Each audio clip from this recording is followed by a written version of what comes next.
Praise the lord అండి అందరికీ. అయితే మనం ఇప్పుడు అబ్రహాం గురించి పరిశుద్ధ గ్రంథంలో ఎన్నో విషయాలు రాయబడి ఉన్నాయండి. అయితే మనం అందులో ఒక విషయాన్ని జ్ఞాపకం చేసుకుందామండి. అదేంటంటే ముఖ్యంగా విశ్వాసులకు తండ్రి అయిన అబ్రహాము గారిని బట్టే మనం కూడా దేవునికి బిడ్డలంగా చెప్పొచ్చండి. ఎందుకంటే మనం మనం కూడా విశ్వాసులం కదండి. విశ్వాసులకు తండ్రి ఎవరు? అబ్రహాం గారు. కాబట్టి ఆయనకి వాగ్దానం చేశారు కదా దేవుడు, నీ సంతానాన్ని నేను దీవిస్తానని.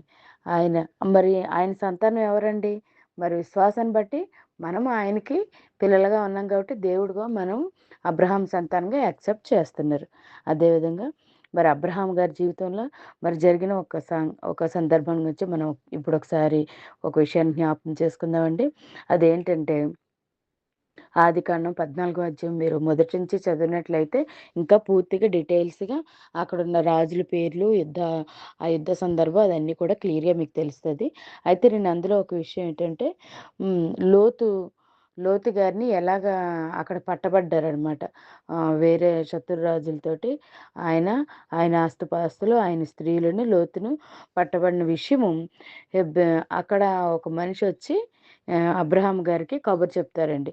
మీ తమ్ముడు ఇలాగా లోతు పడ్డపడ్డారని చెప్పి అనగానే అప్పుడు అబ్రహాం గారు రియాక్ట్ అవుతారండి. అయితే ఆ విషయంలో మనం ఒకసారి పరిశుద్ధ గ్రంథంలో ఏమి రాయబడిందో మనం ఒకసారి చూద్దామండి.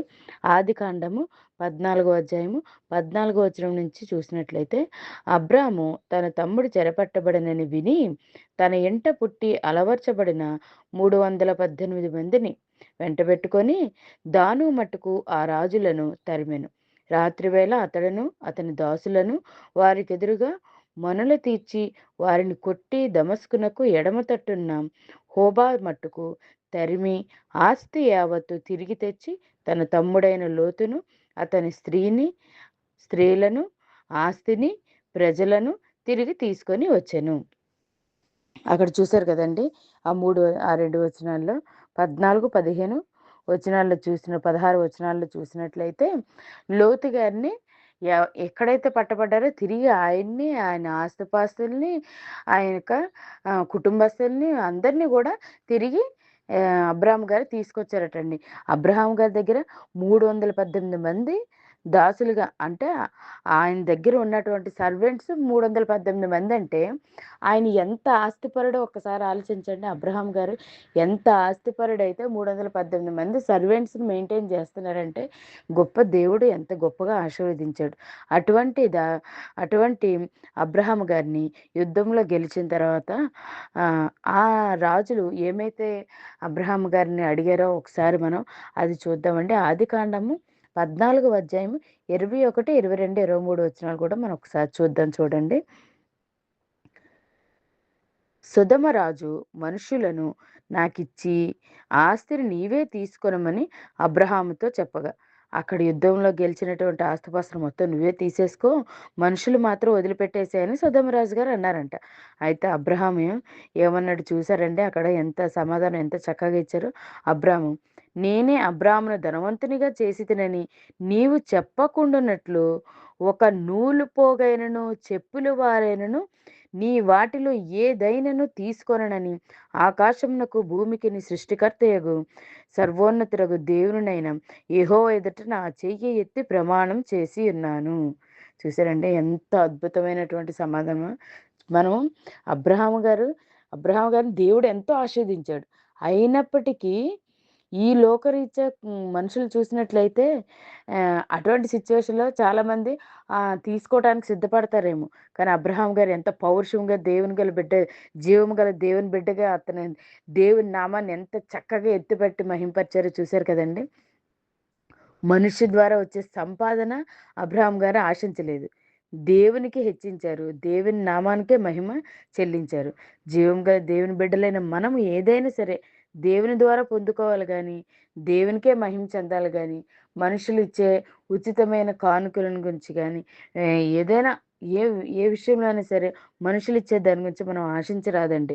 మనుషులు ఇచ్చారనుకోండి మరలా మన దగ్గర నుంచి ఆశిస్తారు ఖచ్చితంగా. ఈ లోకరీత్యా ఉన్నటువంటి పరిస్థితులు బట్టి ఒకరు మనం పెట్టారంటే మళ్ళీ మన నుంచి వాళ్ళు ఏదో ఒక రకంగా ఏదో ఒక విషయంలో ఆశపడతారు. ఎక్స్‌పెక్ట్ జేస్తారు. సో, అటువంటి సంపాదన, అటువంటి ఆస్తిపాస్తులు మనకి దేవుని బిడ్డలుగా మనకు అవసరమే లేదండి. ఎందుకంటే ఇక్కడ అబ్రహాం గారు చూసారండి ఎంత చక్కగా చెప్పారో. దేవుడు, దేవుడే ఇస్తాడు ఏదైనా. దేవుడిచ్చాడు. దేవుడే నన్ను ఆశీర్వదించాడు అనాలి గానీ, నీ వల్ల నేను ఆశీర్వదింపబడ్డాను అని చెప్పి ఎవ్వరు అనుకోకూడదు. అంటే అక్కడ దేవుడిని ఎంత హెచ్చించి, దేవుని నామానికి ఎంత మహిమకరంగా అబ్రహాం గారు మాట్లాడుతున్నారు చూశారు కదండీ! కాబట్టి మనం కలిగి ఉన్నది ఏదైనా సరే దేవుని వలన పొందుకున్నామని మనం కూడా అంతే మంచి సాక్ష్యాన్ని కలిగి జీవించేలాగా దేవుని కృప మనకు తోడుగా ఉండాలండి.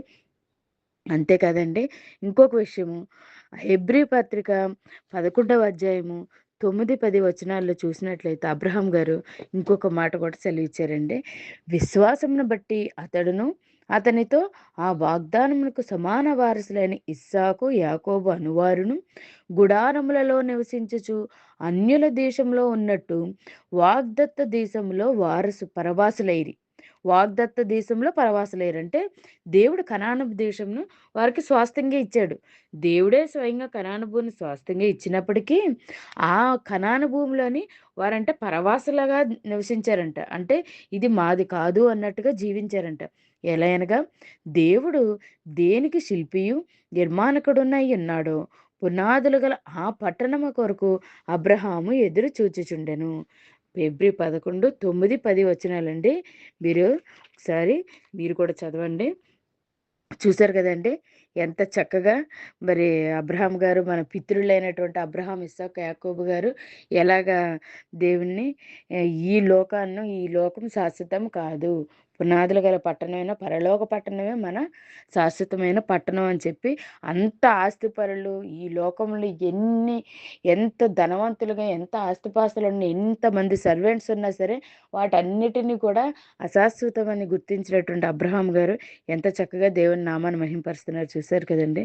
కాబట్టి అబ్రహాం గారి వల్లే మనం కూడా ఈ లోకంలో ఉన్నది శాశ్వతం అని ఎప్పుడు కూడా ఫీల్ అవ్వకుండా ఎప్పటికైనా ఈ లోకాన్ని మనం విడిచి వెళ్ళిపోయే వాళ్ళమే. కాబట్టి ఈ అశాశ్వత లోకం కొరకు మనం లేనిపోని ఆశలు, లేనిపోని ప్రయాసలు లేకుండా పునాదులు గల ఆ పట్టణం కొరకు మనము ప్రయాసపడేలాగా, ఆ నిత్య జీవం కొరకు మనం ప్రయాసపడేలాగా అబ్రహాము గారిలాగే మనము కూడా దేవునికి మహిమకరంగా జీవించేలాగా అట్టి కృప మనందరికీ దేవుడు దయచేయలాగా దేవుని కృప మనందరికీ తోడేయండని గాక అండి.